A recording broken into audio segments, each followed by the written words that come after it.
L'univers de Gripsou est particulièrement apprécié par les fans et il fait une apparition dans quasiment toutes les histoires de Stephen King. Tu vas m'écouter très attentivement. Tu vas l'aimer, cette histoire, c'est garanti. Bagarre, duel, torture, vengeance, géant, monstre, poursuite, évasion, grand amour, miracle.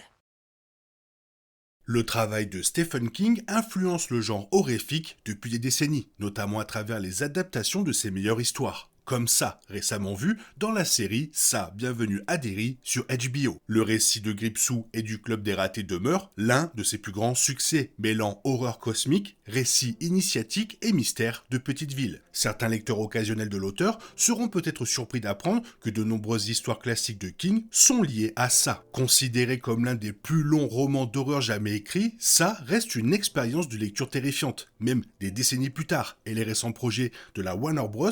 L'ont fait renaître pour une nouvelle génération. Explorer le vaste univers créé par King offre l'un des univers partagés les plus riches de toute la fiction. Pour tous ceux qui ont apprécié Bienvenue à Derry, une multitude de films, de mini-séries et de romans permettent de se plonger dans l'œuvre de King et de l'apprécier pleinement.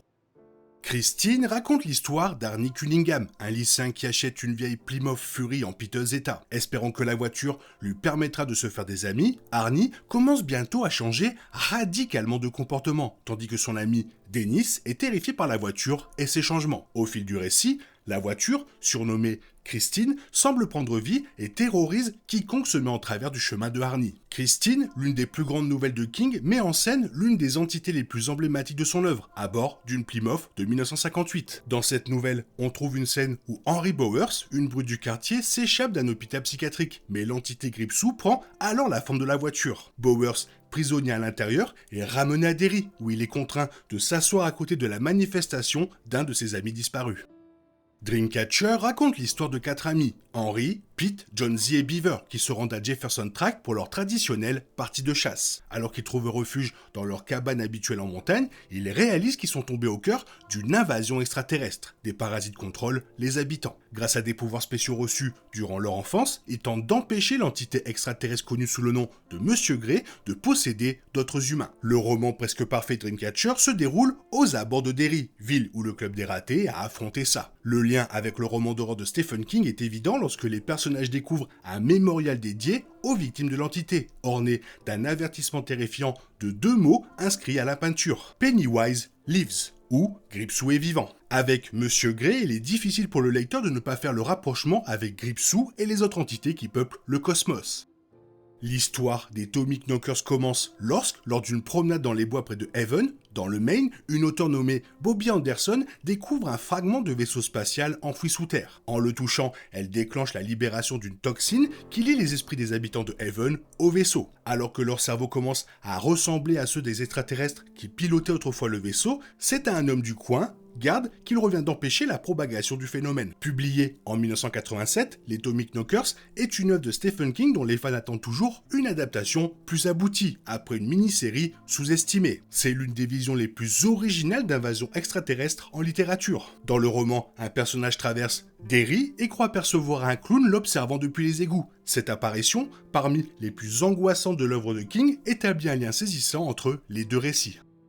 22-11-63 raconte l'histoire de Jack Epping, un professeur de lycée qui découvre le moyen de voyager dans le temps jusqu'en 1958. Poursuivant les efforts de son ami pour empêcher l'assassinat de JFK, il s'installe dans le passé, se préparant à intervenir et à arrêter Lee Harvey Oswald. Mais, comme dans toute histoire de voyage temporel sombre, même ses nobles intentions se retournent contre lui, transformant le présent d'où il vient en un véritable enfer. 22-11-63 présente l'un des liens les plus directs et les plus fructueux avec l'histoire de ça, puisque Jack y rencontre le Club des Ratés lors de son séjour à Derry. Au cours de leur conversation, ils font allusion au clown, confirmant ainsi que Epping aurait pu croiser le chemin de Gripsou s'il était resté sur place pour enquêter. 22-11-63, l'une des meilleures nouvelles de science-fiction de King, est un incontournable pour les passionnés d'histoire.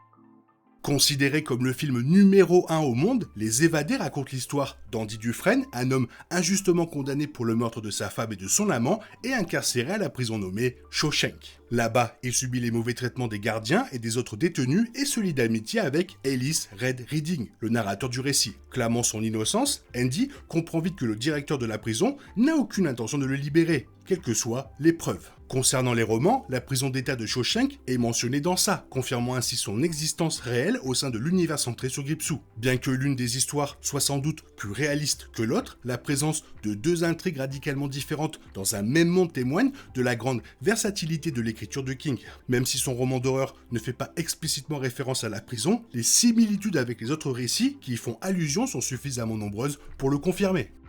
Le récit terrifiant de Dead Zone s'articule autour de Johnny Smith, un instituteur d'une petite ville qui se réveille d'un coma et découvre qu'il possède le pouvoir de voir le destin des gens en les touchant. Alors que son don sauve des vies, il devient une légende locale, mais bascule bientôt dans la violence lorsqu'il est persuadé qu'un politicien prometteur est voué au mal. Durant les événements de ça, Beverly fait référence à un policier qui a tué toutes ses femmes à Castle Rock, la ville où se déroule Dead Zone. Ce policier est Frank Dodd, l'un des criminels que Johnny Smith parvient à traduire en justice grâce à ses pouvoirs. Après Derry, Castle Rock est l'une des villes les plus importantes de l'œuvre de King, servant de cadre à des récits comme Cujo, Nona et Élévation. Le film Le Fléau se déroule après l'apparition d'un virus mortel qui a un taux de contamination de 99,4%, semant la discorde parmi les survivants. Tandis que Mère Abigail fonde un refuge bienveillant et solidaire à Hemingford Home, dans le Nebraska, un état fasciste émerge sous la direction de Randall Flagg. Se servant de ses pouvoirs paranormaux, il se présente comme un nouveau messie, rassemblant de nombreux partisans et ambitionnant d'étendre son pouvoir. Le lien entre le fléau et ça est plus ténu que la plupart, se limitant à la présence de la maison Hemingford où Ben a vécu à l'âge adulte. Toutefois, compte tenu des pouvoirs surnaturels présents dans le récit, Stephen King lui-même a laissé entendre que le véritable antagoniste pourrait bien être Gripsou depuis le début.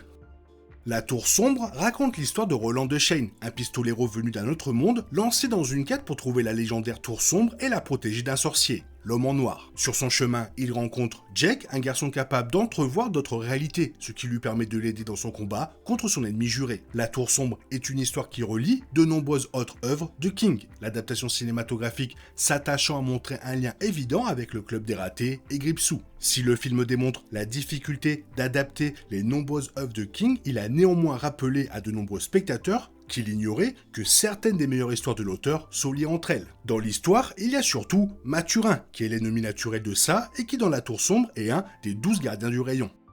Shining raconte l'histoire de Jack Torrance, un homme qui accepte un emploi de gardien à l'hôtel Overlook pendant la période hivernale, lorsque l'établissement est isolé du monde extérieur. Avec sa femme Wendy et son fils Danny, Jack tente de s'installer, mais il est hanté par les esprits d'anciens clients, employés et gardiens. Sombrant peu à peu dans la paranoïa et la colère, il est poussé par ces entités maléfiques à s'en prendre à sa propre famille. Avec l'apparition de Dick Hallorann, personnage de Shining dans Sa Bienvenue à Derry, les spectateurs n'ont pas tardé à faire le lien entre les deux histoires. Il n'est pas surprenant que ces deux plus grandes histoires fantastiques partagent le même univers. Et voir Hallorann utiliser son don contre le clown maléfique était tout simplement fantastique. Dr. Sleep raconte l'histoire de Danny Torrance, désormais adulte, des décennies après les événements de Shining, dont les horreurs ont profondément marqué son psychisme. Désormais en rémission d'une addiction, il intervient pour protéger une jeune fille dont les pouvoirs du Shining ont fait d'elle la cible d'une secte ancestrale. Cette secte se nourrit des capacités surnaturelles pour préserver sa jeunesse. Se sentant lui-même menacé, Danny tente d'attirer le potentiel tueur sur les lieux mêmes où tout a commencé pour lui. La suite de Shining, Dr. Sleep se déroule sans aucun doute dans le même univers que le Club des Ratés et Gripsou. Pour les fans de Bienvenue à Derry, la rencontre entre Danny et l'esprit de Dick Hallorann dans l'adaptation cinématographique de 2019 confirme que le film fait partie du même univers que la série HBO. Il est donc de partout, il est là, il est prêt à te choper et à te prendre ta peur et ensuite à te bouffer. Fais bien attention, attention aux bouches d'égout, attention aux trous dans la baignoire. Fais gaffe quand même. Sinon, qu'est-ce que t'en penses? Fais-moi part de ton avis dans la zone commentaire et comme d'habitude, bisous bisous, bye. T'es toujours là, toi? C'est fini. Rentre chez toi. Allez, dehors. Naï, naï, naï.